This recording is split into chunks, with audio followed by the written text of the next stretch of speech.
1.700 contratos, 1.700 NDAs que Ripple ha firmado con entidades financieras que no puede hacer públicos, o que más bien no puede hacer públicos por ahora. 1.700 contratos, son muchas entidades financieras, y cabe preguntarse qué contenido hay en esos NDAs, de qué se habla, qué se establece, y obviamente el propósito es mantenerlo en secreto, pero sería interesante ver si este año 2025 empezamos a ver cómo poco a poco se desclasifican algunas de estas entidades, la identidad, los nombres de algunas de estas entidades.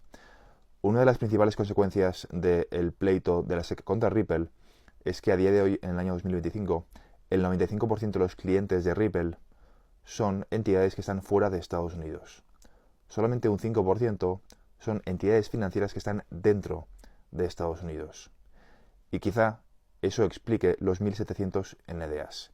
Quizá los bancos querían asegurarse de que una vez el pleito de Ripple contra la SEC acabase, ellos tuviesen su oportunidad con Ripple. El cambio de administración en Estados Unidos, el hecho de que Trump haya ganado las elecciones, el hecho de que va a haber un cambio en la SEC, que quizá poco a poco se empiece a filtrar información al público. Y una de las piezas que se ha hecho pública en las últimas horas es que nada más y nada menos que el Banco de América tiene 83 patentes relacionadas directamente con XRP-L. Pregúntate por qué. ¿Por qué Banco de América tiene 83 patentes relacionadas directamente con XRP-L? Quizá esos 1.700 contratos sean entidades dentro de Estados Unidos y no sean entidades fuera de Estados Unidos. En mi opinión, también va a haber bancos centrales involucrados en esos NDAs, pero obviamente no hay tantos bancos centrales. Hay 183 países, con lo cual, o en torno a 183 países, menos bancos centrales, con lo cual esos 1.700 contratos, esos 1.700 NDAs afectan a entidades financieras que no son bancos centrales, son entidades financieras comerciales. La pregunta es cuántas están involucradas dentro de Estados Unidos y cómo va a afectar esto a largo plazo al precio de XRP. Esa es la diferencia entre solucionar un problema en el mundo real y la especulación. Y no es que yo crea que Bitcoin sea especulativo, no es que sea mi opinión, es que lo piensa Fidelity. Fidelity no es cualquier institución y hay que prestar atención cuando te avisan desde los reguladores, desde los gestores de fondos, desde en general las entidades financieras tradicionales, con el concepto de que Bitcoin no sirve como mecanismo de pago. Y si no sirve como mecanismo de pago, ¿para qué sirve? Ahí es donde entran entidades como Ripple. Ripple comenzó 3 casos de uso iniciales. El primero son los pagos transfronterizos, el segundo son los contratos inteligentes. De hecho, el fundador de Ethereum empezó trabajando en Ripple y, en consecuencia de ver que no se involucraban con los contratos inteligentes, empezó Ethereum. Y en tercer lugar, las identidades digitales. El CEO de Ripple se encargó de que la empresa, en sus inicios, hace 10 años, se focalizase en un solo caso de uso. Que un solo caso de uso, simplificar los procesos, es más que suficiente para hacer que el ecosistema avance.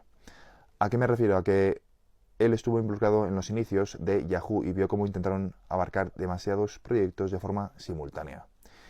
Y la idea es simplemente intentar simplificar los procesos igual que en los inicios de Internet. En los inicios de Internet, si tú querías enviar un correo de una plataforma a otra, no era posible, no había interoperabilidad. AOL no estaba conectada con otras entidades. Ahí es cuando años más tarde se adoptó el arroba, se adoptó HTTPS, permitido que todos esos bloques que no estaban conectados estuviesen conectados y pudiesen comunicarse entre sí. En eso consiste precisamente XRPL. Consiste en que los bloques separados, es decir, las entidades financieras, pueden comunicarse entre sí en el mismo idioma, no tecnologías entre comillas equivalentes, aunque esto no es así, o tecnologías que en Web3 podrían equivaler al arroba o el HTTPS. 83 patentes son muchas patentes, 1.700 contratos, son muchos NDAs, y nos tenemos que preguntar por qué. ¿Qué esconden? ¿Qué tienen preparado para XRP? ¿Qué tienen preparado para Ripple? ¿Cuál es el rol que va a tener en el futuro? Y sobre todo, ¿cómo va a impactar esto el precio? Y lógicamente, como última pregunta, ¿en qué lugar deja eso a Bitcoin? Porque Bitcoin, no en mis palabras, sino en las palabras de Fidelity, es un activo especulativo, igual que lo explica también el Banco Central Europeo, que no cumple un propósito en el mundo real, que no soluciona un problema real. Y la pregunta es, si no soluciona un problema real, ¿por qué vale tanto?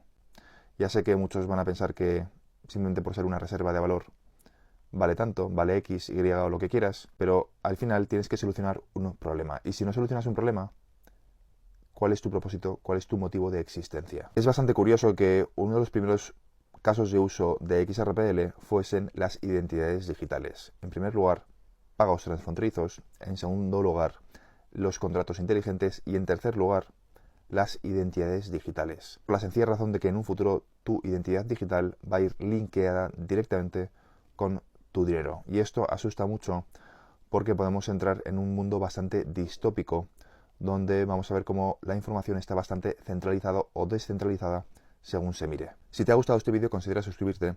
Te recuerdo que en este canal cubro todo lo relacionado con el sector de activos digitales, la era del crecimiento exponencial de las tecnologías, macroeconomía, finanzas, geopolítica y en concreto la transición controlada del sistema financiero hacia tecnologías de contabilidad distribuida, es decir, XRP, XLM, XDC y el resto de activos digitales que cumplen con un propósito en el futuro sistema financiero, basado en el estándar ISO 20022. Eso es todo por ahora y nos vemos en el siguiente vídeo. Un saludo.